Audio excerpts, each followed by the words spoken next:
আপনারা সবাই একটা জিনিস হয়তো দেখে থাকবেন। আগে দীপ্ত টিভিতে দেখাই তো পরে সম্ভবত এটা একবার বন্ধ হয়েছে। আসলে আমি আজকের মানে আমাদের দেশের উপরে বা যে কোনো একটা দেশের উপরে আসলে মিডিয়া অর্থাৎ আপনি যেটা বলেন নাটক বলেন সিনেমা বলেন যা সিরিজ আছে এগুলোর আসলে একটা ভূমিকা আছে। এটা একটা নীরব ভূমিকা আছে, এটা আমরা উপলব্ধি করতে পারি না। এটা নিয়ে আমি কিছু কথা বলতে চাই। সো যারা একটু লাইভটা দেখেন কাইন্ডলি, যদি আপনার মূল্যবান সময় নষ্ট না হয় কাইন্ডলি একটু আমার কথাটা শুনবেন। আর ভাই যদি টেনে টেনে দেখেন তার চেয়ে না দেখা ভালো। আবার আমার কোন বক্তব্য আপনার কাছে মনে হইবে যে, কারণ না শুনলে তো ঝামেলা সম্পূর্ণ।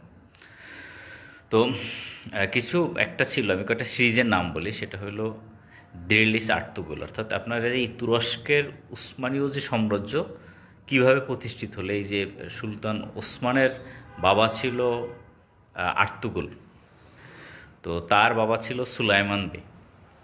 তো এই যে সুলাইমান বে থেকে তার ছেলে আর্তুগুল এবং আর্তুগুল পরবর্তী যে ওসমান, এই মোটামুটি এর এই যে মধ্যটুকু খুব সুন্দরভাবে এই দিল্লিস আর্তুগুল সিরিজে তুলে ধরছে। আপনি একটা জিনিস হয়তো কল্পনা করতে পারবেন, আপনি তো দেখছেন যে 5ই আগস্ট একটা জুলাই অভ্যুত্থানে কোটি কোটি মানুষ রাস্তায় নেমে আসছে। আসলে আমি একটা জিনিস খেয়াল করছি যে এই দিল্লিস আর্তুগুল অথবা ক্রুলুস ওসমান অর্থাৎ আর্তুগুলের ছেলে ওসমান, এই দুইটা নিয়ে তুরস্কের সরকারের পৃষ্ঠপোষকতা আসলে পৃথিবীব্যাপী জনপ্রিয়, অর্থাৎ পৃথিবীর সেরা 5টা জনপ্রিয় সিরিয়ালের একটা হলো এই আপনার দিল্লিস আর্তুগুল। তো এই যারা এই দিল্লিস আর্তুগুলটা দেখেছে বা আপনার যারা এই ক্রুলুস ওসমানটা দেখেছে, আমি দেখেছি তাদের অলমোস্ট এই সিরিজ দেখা 90% জুলাই অভ্যুত্থানে গুরুত্বপূর্ণ ভূমিকা পালন করছে। এবং এই আপনি এই সিরিজটা দেখার পরে আপনার মনের ভিতরে মনোজগতে একটা ব্যাপক পরিবর্তন আসে। তো আমি এইটা যেটা বলি যে আমরা অনেক তো লাফালাফি করি, আমরা আসলে ব্যক্তিগতভাবে আমিও ভারতীয় আগ্রাসন বা ভারতের যে আমাদের প্রতি দাদাভাই সুলভ যে আচরণ, এর তীব্র বিরোধিতা করি আমি। এটা সত্য, ভারত বৃহৎ একটা প্রতিবেশী দেশ, তা পারমাণবিক শক্তির সক্ষমতা দেশ। তারপরও কেন আসলে আমরা ভারতীয় আধিপত্যের বিরুদ্ধে কথা বলি? কারণ আমরা একটা স্বাধীন জাতি। তো আমাদের স্বাধীনতার অর্থই হলো যে আমি আমার উপরে কারো দাদাগিরি বা কর্তৃত্ব মানব না, কারণ এটা মানলে আসলে আর আমার স্বাধীনতা থাকে না।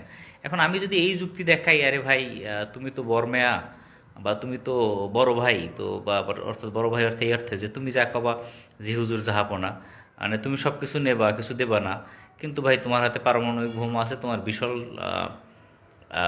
বিশাল দেশ, তুমি আমার চারিদিক থেকে ঘিরে ধরছো, 3 দিক থেকে তুমি আমার ঘিরে ধরছো।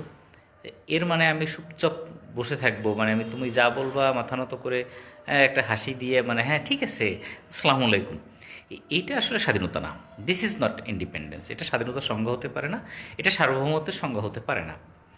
তো আমি যেটা বলতে চাচ্ছি, আমাদের আসলে এই মুহূর্তে যেটা দরকার, আপনি আপনি যে দলের করে থাকেন না হন, আপনি ধরেন আমি বললাম আপনি আওয়ামী লীগ করেন, বা ধরলাম আপনি জাতীয় পার্টি করেন, আপনি জামাত করেন, আপনি বিএনপি করেন, আপনি এনসিপি করেন, দিন শেষে তো আপনি বাংলাদেশের নাগরিক। তো আপনার ভিতরে কিন্তু আপনার যেটা স্বাধীন দেশ আছে এই চেতনা কিন্তু আপনার কোনো না কোনো সময় জেগে ওঠে, কিন্তু আপনার এই স্বাধীনতা পূর্ণতা লাভ করবে না।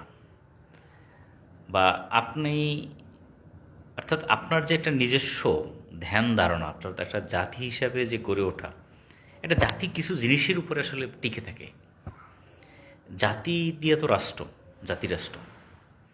তো এই তার ভিতর অন্যতম হলো আপনার জাতির কিছু নিজস্ব সম্পদ থাকতে হয়। এখন একটা জাতির আসলে নিজস্ব সম্পদ কি? এই সম্পদটা আসলে তেল গাছ না। তো তেল গ্যাস আপনার আছে, আপনি বিক্রি করবেন খাইবেন, যেমন যে আরব শেখরা যেটা করে। এবং আমরা দেখছি আরবের স্বাধীনতার সংখ্যা কেমন, তো আমেরিকার কথায় জি হুজুর জাহাপনা করে। আপনি আসলে সত্যিকারের স্বাধীনতা পেতে চাইলে আপনার একটা কালচারাল রেভুলেশন দরকার, একটা কালচারাল উত্থান দরকার। অর্থাৎ আপনার কিছু অর্থাৎ ইয়াং জেনারেশনের ভিতরে আপনার সংস্কৃতিটাকে ঢুকাই দিতে হবে। অর্থাৎ আমাদের যে কালচারটা আছে, অর্থাৎ আমাদের গান, আমাদের নাটক, আমাদের সিনেমা, আমাদের শিল্প, আমাদের সাহিত্য, এইগুলোর সমৃদ্ধি দরকার। মানে একটা সময় আমি মনে আছে, যেমন দেখেন একটা সময় কিন্তু এই বাংলাদেশের ইয়াং জেনারেশন হিন্দি ছবি ছাড়া দেখতো না। একটা সময় এই বাংলাদেশের বিয়ে বাড়িতে হিন্দি গান ছাড়া চলতো না। কিন্তু আপনি খেয়াল করছেন কিনা, একটা সময় আমাদের বাসা বাড়িতে স্টার জলসা, জিটিভির বাইরে কোনো চ্যানেল চলতো না। কিন্তু আপনি কি খেয়াল করেছেন এটা নীরব পরিবর্তন আসছে? আমাদের কিন্তু এখন বিয়ে বাড়িতে বাংলা গান চলে, বাংলা সঙ্গীত চলে, বাংলা সিনেমার গান চলে, বাংলা র্যাপ গান চলে। আপনি খেয়াল করছেন কি না, এখন কিন্তু আমাদের মায়েরা এই জিটিভি দেখার পরিমাণটা কমে আসছে। এখন কিন্তু আমাদের স্টুডেন্ট অর্থাৎ আমাদের ইয়াং জেনারেশন বাংলাদেশি নাটক দেখে, বাংলাদেশি সিনেমার গান দেখে। এখন এটা একটা ফ্লো আসছে। এই যে পরিবর্তনটা, এই পরিবর্তনটাকে আসলে আরও জায়গায় তুলতে হবে। অর্থাৎ আমাদের একটা নিজস্ব সংস্কৃতি তৈরি করতে হবে, এবং আমাদের সংস্কৃতি, আমাদের যে ইয়াং জেনারেশন যেন আমাদের সংস্কৃতিকে ধারণ করে। আপনি, আমার মনে আছে আমার বড় ভাইটাই যারা ছিল, দেখতাম একদিন বলে যে আমি প্যান্টটা কীরকম পরবো সেটা সালমান খান কেমনে পরে সেই রকম পরবো। তো আপনি যেই জাতির যুব সমাজ ফ্যাশন স্টাইলে সালমান খানকে ধারণ করে, শাহরুখকে ধারণ করে, বা আপনার এই যে বিভিন্ন যে ইন্ডিয়ান আমাদের মেয়েরা যদি ইন্ডিয়ান সিরিয়াল, এটা ইন্ডিয়ান সিরিয়াল বলেন আর যে দেশের সিরিয়ালই বলেন, তাদের ধারণ করেন, তার মানে কিন্তু আলটিমেটলি এই জেনারেশনের ভিতরে বাংলাদেশ বা বাংলাদেশি সংস্কৃতিটা কিন্তু ঢুকছে না। কারণ তার চিন্তা চেতনা, ধ্যান, জ্ঞান, ফ্যাশন সব কিন্তু মানে আউট অফ দ্য কান্ট্রি। এইটা যদি থাকে তাহলে দেশ হিসেবে বা জাতি হিসেবে বাংলাদেশ একদিন ব্যর্থ হবে। আপনি শুধু রাজনৈতিক মাঠে গিয়া হাসান আবদুল্লাহর মতো আপনি খুব গলার রক চড়া করে কথা বলবেন, কিন্তু আপনি আপনার কালচারকে যুব সমাজের ভিতরে ধারণ যদি করাইতে না পারেন, কোনো অভ্যুত্থান টভ্যুত্থান টেকবে না।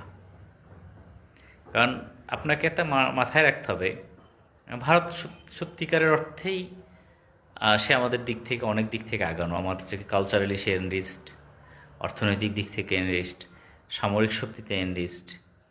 তো সেক্ষেত্রে আপনি চাইলেই যে ভারতের সাথে হুট করে কিছু একটা করে বসবেন সেটা না। অর্থাৎ এখানে হুট করে বলতে আমি বলছি না যে আপনি ভারতের সাথে যুদ্ধ করবেন, এটা আপনিও চান না, আমিও চাই না, কেউই চাই না।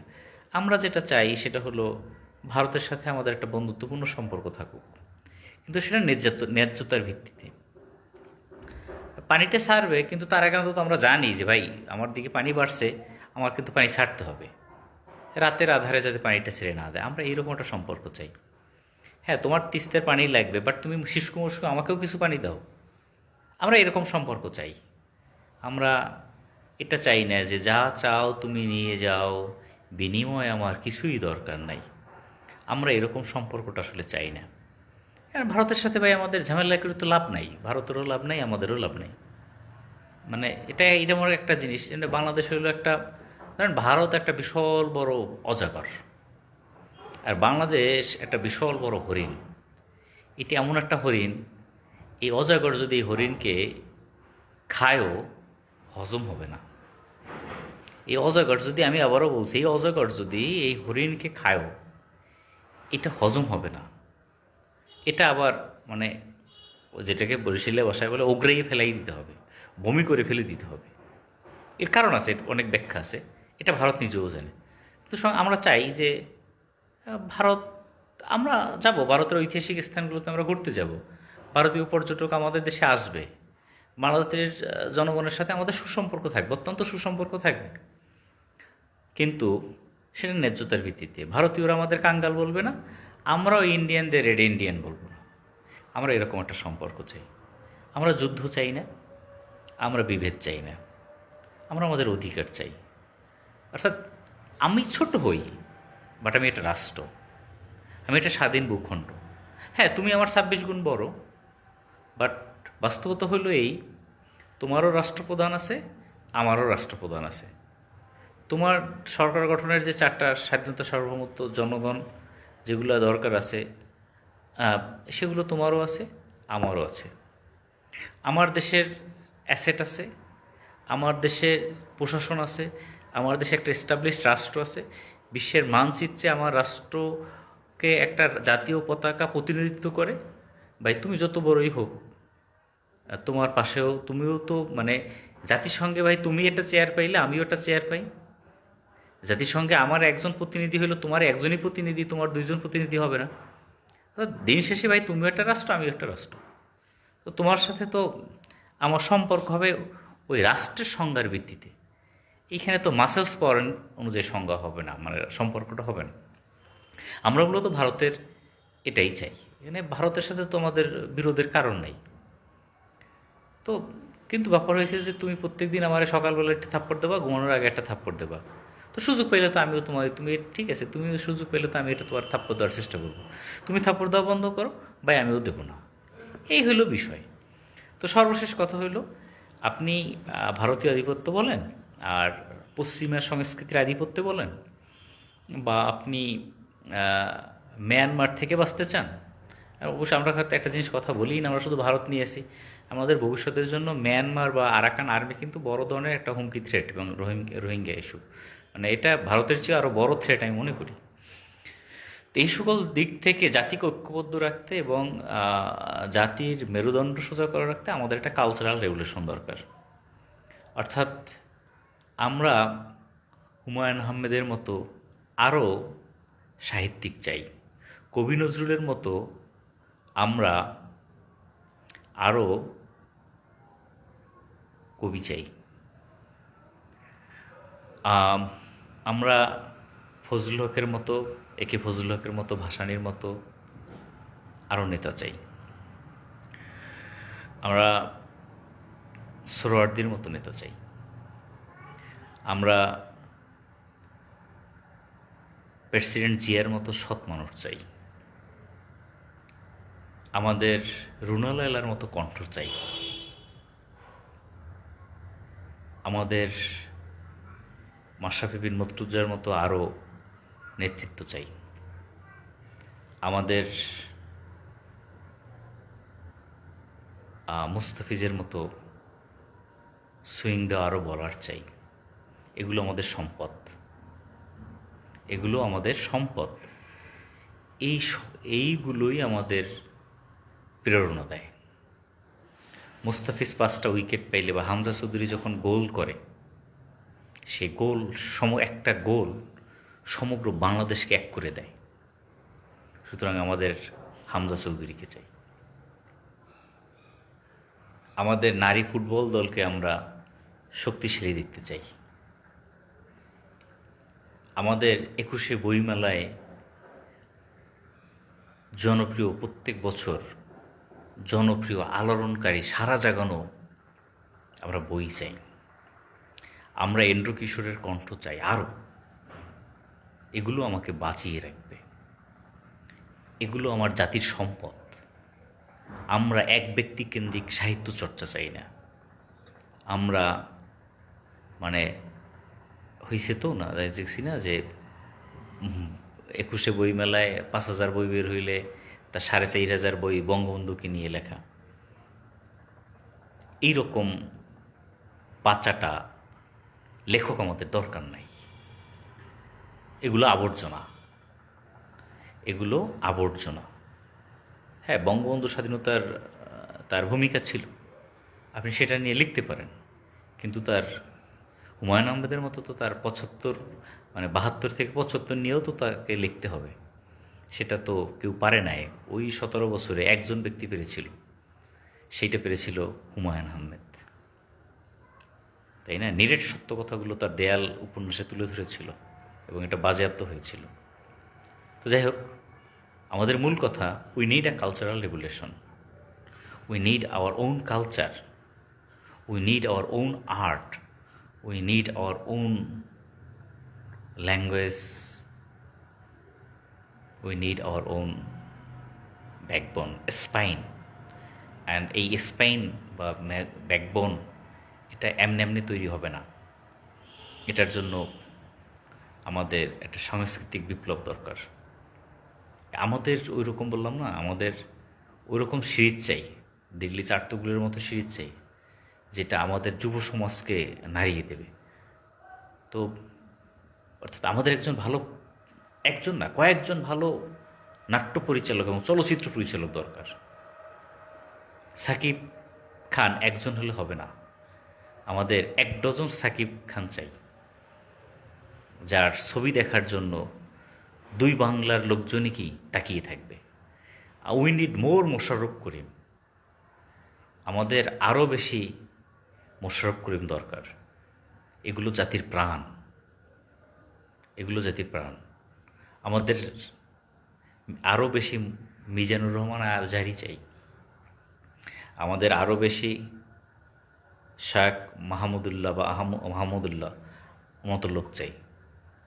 ঠিক তেমনি আমরা আবার আমির হামজার মতো বিতর্কিত লোকও চাই না। কারণ এগুলো জাতির প্রাণ। এই প্রাণ বা এগুলো একটা জাতিকে মানে বেঁচে থাকার রসদ দেয়। তো অনেক কথা বললাম, জানি না ভুল হয়েছে কিনা। ভুল হয়ে থাকলে, কারো অনুভূতিতে আঘাত থাকলে আমি আগেভাগেই দুঃখ প্রকাশ মানে ক্ষমা চেয়ে নিচ্ছি। তো সবার শেষে বলি, we need a cultural liberation, we need cultural sense, we should have our own culture and the world will know us because of our culture. আল্লাহ হাফেজ।